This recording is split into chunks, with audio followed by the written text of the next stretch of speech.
الحمد لله رب العالمين والصلاة والسلام على سيد الأنبياء والمرسلين نبينا محمد وعلى آله وأصحابه أجمعين أما بعد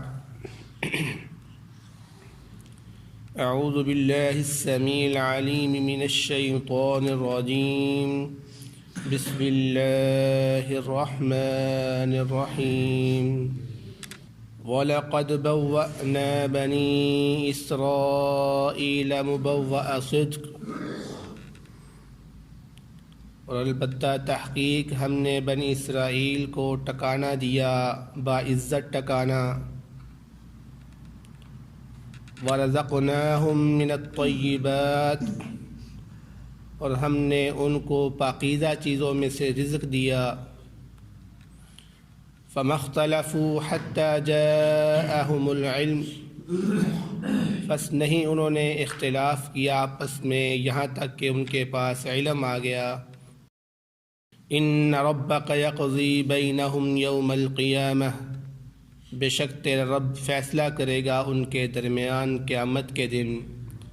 فِيمَا كَانُوا فِيهِ يَخْتَلِفُونَ، اس چیز میں کہ جس میں وہ تھے اختلاف کرتے۔ سورۃ یونس کی آیت نمبر 93 آپ کے سامنے بیان کی گئی ہے۔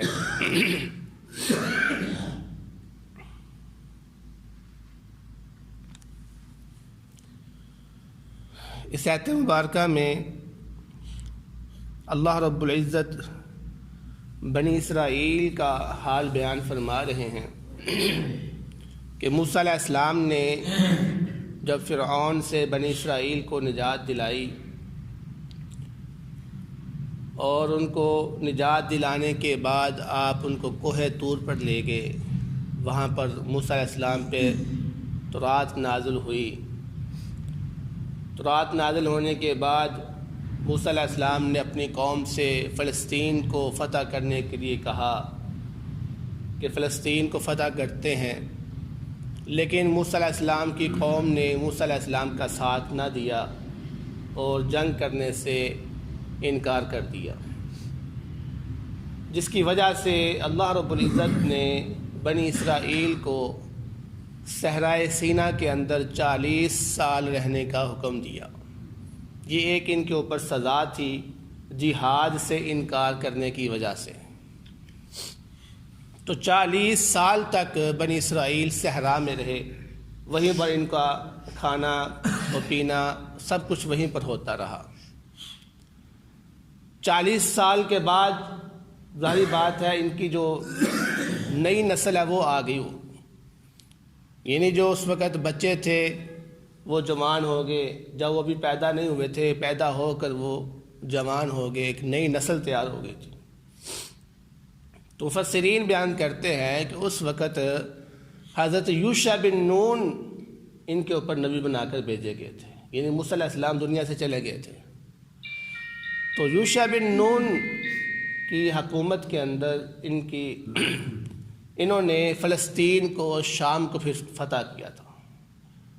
یہ جو فلسطین ہے یا شام کا علاقہ ہے، اس کے بارے میں اللہ رب العزت اس قرآن پاک کے اندر بیان فرما رہے ہیں کہ یہ باعزت ٹکانا ہے، اس کو جس کے اندر بیت المقدس بھی ہے، تو یہ باعزت ٹکانا ہے۔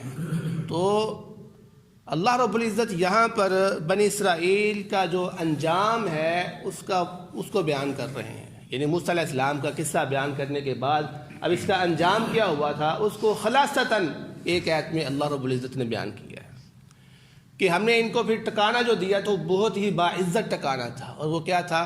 شام اور فلسطین کے علاقے، ان کے اندر ان کی حکومت آ گئی تھی۔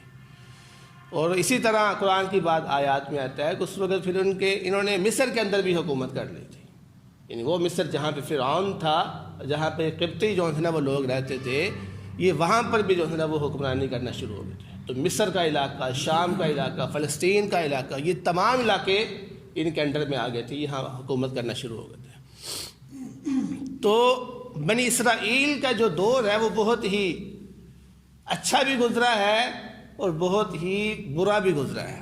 یعنی اس کے اندر جو ہے نا وہ بڑے بڑے انبیاء اور حکمران آئے ہیں، جیسے حضرت داؤد علیہ السلام، حضرت سلیمان علیہ السلام جو کہ نبی بھی تھے اور بادشاہ بھی تھے، اور سلیمان علیہ السلام کی طرح کی بادشاہت اللہ رب العزت نے دنیا میں کسی کو نہیں دی. یہ انسانوں کے بھی بادشاہ تھے، یہ جنوں کے بھی بادشاہ تھے، یہ پرندوں کے بھی بادشاہ تھے، یہ چونٹیوں کے بھی بادشاہ تھے. یعنی اللہ رب العزت نے ایسی حکومت ان کو عطا کی تھی جو دنیا میں کسی کو نہیں دی. تو ایسا یعنی حکمران اور ایسا نبی بنی اسرائیل کے اوپر آیا ہے. اور اسی طرح ان کا دور بہت ہی ذلت والا بھی گزرا ہے، بڑی غلامی والا بھی گزرا ہے. جیسا کہ ان کے اوپر بخت نصر ایک شخص تھا، کافر تھا، اس نے حکمرانی کی، اور انہوں نے بخت نصر نے ان کو غلام بنا دیا تھا، ان پہ بڑا ظلم کیا تھا بنی اسرائیل کے اوپر. اسی طرح بڑے کافر جو ہیں حکمران ان کے اوپر آئے ہیں جنہوں نے بنی اسرائیل کو تباہ کر کے رکھ دیا ہوا تھا. اور ان کی تباہی کا جو اصل میں سبب تھا وہ تھا ان کا آپس میں اختلاف کرنا، کہ یہ بنی اسرائیل آپس میں گروہ بن گئے ہوئے تھے، ان کے اندر اختلاف پیدا ہو گیا ہوا تھا. اور یہ اختلاف کس بنیاد پر پیدا ہوا؟ یہ ان کے علماء اور رہبا جو تھے انہوں نے ان کو رب بنا لیا ہوا تھا، اس وجہ سے ان کے اندر اختلاف پیدا ہو گیا تھا. اور پھر اس بنیاد کے اوپر جو ہے نا یہ ذلیل و خوار ہوتے رہے. جیسا کہ نبی کریم صلی اللہ علیہ وسلم نے فرمایا تھا، یہودی اور عیسائی یہ 72 فرقوں میں بھٹ گئے تھے. انہیں اتنا اس کے اندر اختلاف پیدا ہو گیا تھا، اتنے یہ فرقے بن چکے ہوئے تھے، جس کی وجہ سے یہ کامیابی کو حاصل نہ کر سکے، پھر ذلت ان کے مقدر میں آ گئی. تو اللہ رب العزت یہاں پر بیان فرما رہے اسی چیز کو کہ فَمَا اخْتَلَفُوا حَتَّى جَاءَهُمُ الْعِلْمُ، کہ نہیں انہوں نے اختلاف کیا یہاں تک کہ ان کے پاس علم آ گیا. اس کی ایک تفسیر یہ بھی بیان ہو سکتی ہے کہ یہ تمام یہودی اور عیسائی جو ہے یہ تمام اس بات پر اتفاق کرتے تھے کہ آخری نبی آنے والے ہیں جن کا نام حضرت محمد صلی اللہ علیہ وسلم، اور یہ تمام اسی کا انتظار کر رہے تھے. ان کی صفات کو، ان کی علامات کو یہ سارے پہچانتے تھے. لیکن جیسے ہی حضرت محمد صلی اللہ علیہ وسلم آئے اور انہوں نے اپنی نبوت کا دعویٰ کیا تو ان یہودیوں نے، ان عیسائیوں نے آپ صلی اللہ علیہ وسلم کو پہچان لیا، اور پہچاننے کے بعد پھر آپ کا انکار کر دیا، ضد کی بنیاد پر، حسد کی بنیاد پر آپ کو تسلیم نہیں کیا. بعض نے کہا کہ یہ ہمارا نبی ہی نہیں ہے جن کا ذکر ہماری کتابوں کے اندر، تورات کے اندر، انجیل کے اندر موجود ہے. بعض نے یہ کہہ دیا یہ تو امیوں کے نبی ہیں، یہ بنی اسرائیل کے نبی نہیں ہیں. کیونکہ آپ جانتے ہیں کہ شروع سے لے کر عیسیٰ علیہ السلام تک جتنے بھی انبیاء آئے وہ خاص قوم کی طرف آتے رہے. تو انہوں نے کہا بھئی یہ تو اسماعیلی ہیں، حضرت اسماعیل علیہ السلام کی اولاد میں سے ہیں، تو یہ اسماعیلیوں کے لیے ہی نبی آئے ہیں، یہ بنی اسرائیل کے لیے نبی نہیں ہیں. اور آپ جانتے ہیں کہ بنی اسرائیل حضرت اسحاق علیہ السلام کی اولاد میں سے ہیں. حضرت ابراہیم علیہ السلام کے 2 بیٹے معروف، حضرت اسحاق علیہ السلام جن سے بنی اسرائیل کی لہر چلتی ہے، اور دوسرا حضرت اسماعیل علیہ السلام ہے کہ جن سے حضرت محمد صلی اللہ علیہ وسلم نکلتے ہیں. تو یہ کہتے ہیں کہ یہ حضرت اسماعیل علیہ السلام کی جو اولاد ہے یہ ان میں سے آئے ہیں، تو لہٰذا یہ ہمارے نبی نہیں ہیں. کیونکہ ہر قوم کا علیحدہ نبی ہوتا تھا، تو کہتے ہیں ہم بنی اسرائیلی ہیں اور یہ اسماعیلی ہیں، لہذا یہ ہمارے نبی نہیں ہے، یہ اسماعیل علیہ السلام کی اولاد میں سے ہے، یہ ان کے ہی نبی ہیں. بعض نے ان کو ویسے جھٹلا دیا، لیکن بعض لوگوں نے نبی صلی اللہ علیہ وسلم کو تسلیم بھی کیا. تو اس طرح کر کے یہ علم حاصل کرنے کے بعد انہوں نے آپس میں اختلاف کیا. حالانکہ یہ جانتے تھے سب کچھ کہ یہی نبی ہے، لیکن صرف اس بنیاد پر کہ ہماری قوم میں سے کیوں نہیں آئے، بنی اسرائیل میں سے کیوں نہیں بنے آخری نبی، وہاں پہ کیوں آ گئے ہیں، لہٰذا ہم اس کو تسلیم نہیں کرتے. تو یہ ان کا ایک اختلاف کا سبب تھا. سب کچھ جاننے کے باوجود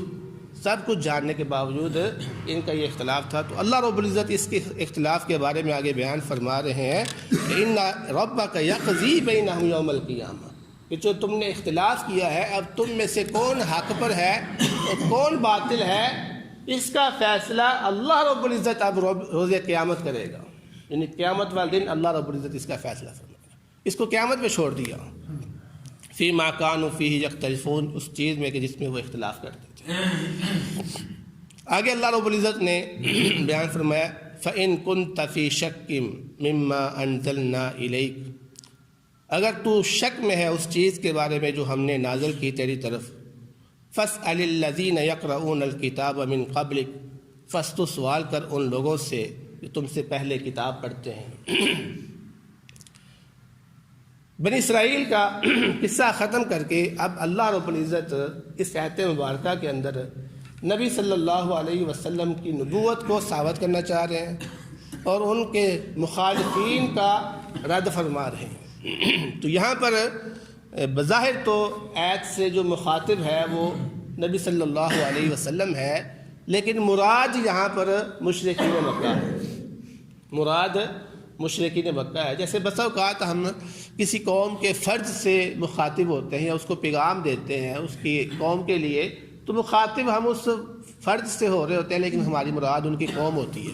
بھئی تمہاری قوم اس طرح کی ہے، یہ تمہارے قبیلے والے اس طرح کے ہیں، یہ تمہاری ذات والے اس طرح کے ہیں، تو مراد ان کی ذات ہوتی ہے، قبیلہ ہوتا ہے، لیکن بات ہم اس فرد سے کر رہے ہوتے ہیں جو ہمارا مقصود نہیں ہوتا۔ تو اسی طرح اللہ رب العزت یہاں پر خطاب تو نبی صلی اللہ علیہ وسلم سے فرما رہے ہیں، لیکن ان کا مقصود وہ مشرکین مکہ ہے کہ مشرکین مکہ اگر اس قرآن کے نازل ہونے کے بارے میں شک کرتے ہیں، اگر وہ نبی صلی اللہ علیہ وسلم کے بارے میں شک کرتے ہیں، تو اے مشرکین مکہ تم جا کر یہودیوں سے پوچھ لو جو قرآن، جو تورات پڑھتے ہیں، جو انجیل پڑھتے ہیں، یعنی آسمانی کتابیں پڑھتے ہیں، ان سے جا کے پوچھ لو ان کے بارے میں کہ اس تورات کے اندر، اس انجیل کے اندر محمد صلی اللہ علیہ وسلم کا ذکر ہے، ان کا نام ذکر کیا گیا، ان کی صفات ذکر کی گئی ہے، ان کی پہچان ذکر کی گئی۔ اب یہاں پر ایک بات یہ ثابت ہوتی ہے کہ مشرکین مکہ جو تھے وہ دینی اعتبار سے بالکل جاہل تھے، یعنی ویسے تو بڑے وہ فصیح تھے، بلیغ تھے، شعراء تھے، فصاحت تھی، لیکن علم کے اعتبار کے اندر وہ جاہل تھے۔ اس لیے اللہ رب العزت نے یہاں پر ان کو خطاب کیا کہ تم جا ان لوگوں کے پاس جاؤ جنہوں نے آسمانی کتاب کا علم پڑھا ہوا ہے، کیونکہ ان لوگوں نے آسمانی کتابوں کو نہیں پڑھا ہوا تھا، تورات کو نہیں پڑھتے تھے، یہ انجیل کو نہیں پڑھتے تھے۔ اس وقت جو علم تھا اصل میں دنیا کا علم حاصل کیا ہوگا لیکن دین کا علم حاصل نہیں کیا تھا، تو دین کی طرف سے یہ جاہل تھے بالکل۔ اس لیے اللہ رب العزت نے یہاں پر ان کو فرمایا کہ ان لوگوں کے پاس جاؤ جن کے پاس دین کا علم ہے، اور وہ کون تھے؟ وہ یہودی تھے، وہ عیسائی تھے، جن کے پاس آسمانی کتابیں تھیں۔ تو یہ مشرکین مکہ جو تھے یہ جاہل لوگ تھے، دین سے بالکل بہرا تھے، یہ بہراور تھے۔ تو اس لیے اللہ رب العزت نے یہاں پر ان کو یہودیوں کی طرف بھیجا تاکہ یہ اپنے نبی کی تصدیق کروائیں وہاں سے جا کر۔ آگے اللہ رب العزت فرمایا لَقَدْ جَاءَكَ الْحَقُّ مِن رَبِّكَ، اصل میں حقیقت بات یہ ہے کہ تمہارے پاس حق آ گیا ہے، تمہارے پاس حق آ گیا۔ اور یہ حق کیا ہے؟